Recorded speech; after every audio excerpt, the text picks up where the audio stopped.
क्या आप जानते हैं कि जिन्नात इंसानों की तरह चलते फिरते नहीं होते, बल्कि कुछ जिन्न हवा में उड़ते हैं, कुछ जानवरों की शक्ल में नजर आते हैं और कुछ सिर्फ एक पल के लिए सामने आकर अचानक गायब हो जाते हैं। जी हाँ, ये कोई कहानी नहीं, बल्कि एक हदीस मुबारका से साबित हकीकत है। एक हदीस मुबारका के मफहूम से हमें पता चलता है कि नबी करीम सल्लल्लाहु अलैहि वसल्लम ने इरशाद फरमाया, अल जिन्नु सलासा, यानी जिन्नात तीन तरह के होते हैं। पहली किस्म वो जिन्न हैं जिनके पर होते हैं और वह हवा में एक जगह से दूसरी जगह बड़ी आसानी से उड़ते रहते हैं। ये जिन्न तेजी से हर जगह पहुंच जाते हैं और इंसानों को नजर भी नहीं आते। अब जिन्नात की दूसरी किस्म को हयात कहा जाता है। ये वो जिन्न हैं जो जानवरों की शक्ल में जाहिर होते हैं। खास तौर पर दो जानवर ऐसे हैं जिनकी शक्ल में यह जिन्न अक्सर दिखाई देते हैं। पहला सांप, दूसरा कुत्ता। यानी जब भी कोई जिन्न जानवर की सूरत में सामने आता है तो ज्यादातर इन्हीं दो शक्लों में होता है। अब तीसरी किस्म उन जिन्नों की है जो आते और जाते रहते हैं। मतलब यह जिन्न सिर्फ एक सेकंड के लिए नजर आते हैं और फिर अचानक गायब हो जाते हैं। इन्हें देखा भी जाए तो इंसान को यकीन नहीं होता कि उसने सच में कुछ देखा है या उसका वहम था। इसी तीसरी किस्म के जिन्न इंसानों को तंग करते हैं, डराते हैं और इंसानी जिंदगी में दखल देने की कोशिश करते हैं। यह अचानक दिखाई देते हैं और फिर बिना किसी निशान के गायब हो जाते हैं। अब यही सवाल पैदा होता है, क्या जिन्नात सिर्फ इन्हीं तीन किस्मों तक सीमित हैं? तो उसका जवाब है नहीं। उलमाए किराम बताते हैं कि कुरान और हदीस के मुताबिक जिन्नात की और भी कई किस्में मौजूद हैं, लेकिन जिन्नात की दो बड़ी कैटेगरी होती हैं। पहली, ईमान वाले नेक जिन्न। दूसरी, बुरे काफिर जिन्न।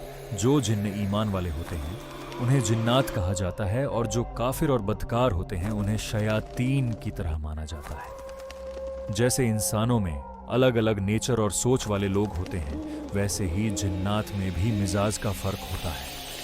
कुछ जिन्न अच्छे होते हैं, कुछ बुरे।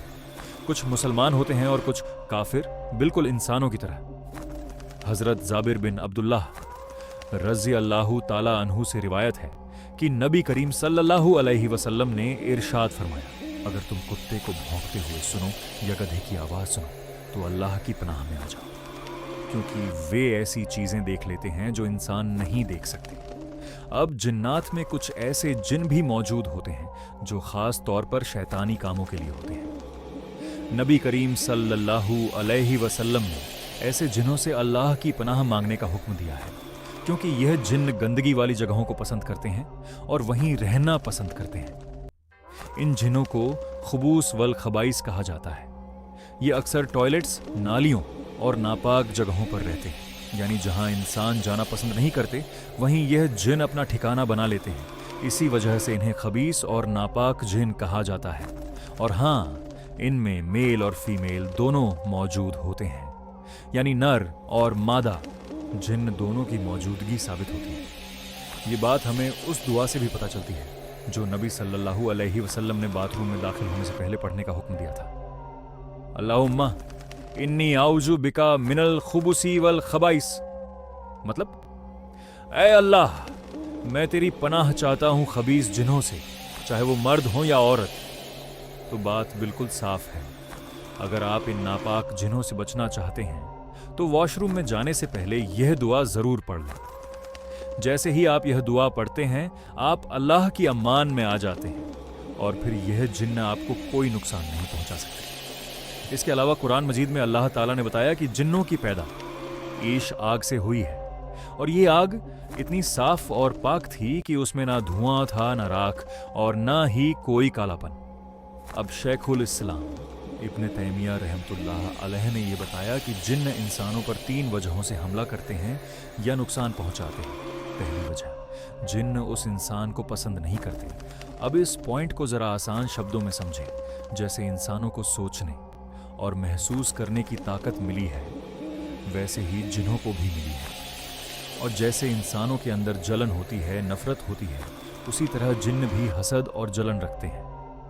बहुत से बुरे इंसान सिर्फ इसीलिए दूसरों को तंग करते हैं क्योंकि उन्हें वह इंसान पसंद नहीं होता।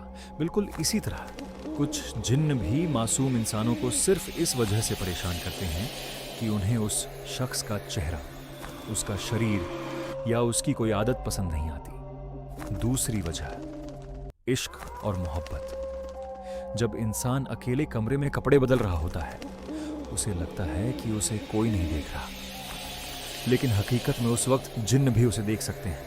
इसीलिए नबी करीम सल्लल्लाहु अलैहि वसल्लम ने फरमाया कि जब भी कपड़े उतारो तो बिस्मिल्लाह पढ़ लो, क्योंकि ऐसा करने से इंसान और जिन्न के बीच एक पर्दा हाइल हो जाता है और जिन्न इंसान को नहीं देख पाते। अब तीसरी वजह, जब इंसान किसी तरह जिन्न को नुकसान पहुंचा देता है।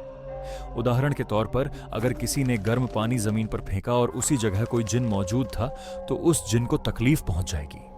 तो अब वह जिन बदला लेने के लिए इंसान को परेशान करेगा, उसे तकलीफ देगा और अलग अलग तरीकों से उसे नुकसान पहुंचाने की कोशिश करेगा। इसलिए जब भी कोई गर्म पानी या नुकसानदेह चीज फेंकनी हो तो पहले बिस्मिल्लाह पढ़ लेना चाहिए। ऐसा करने से इंसान जिनों से महफूज रहता है।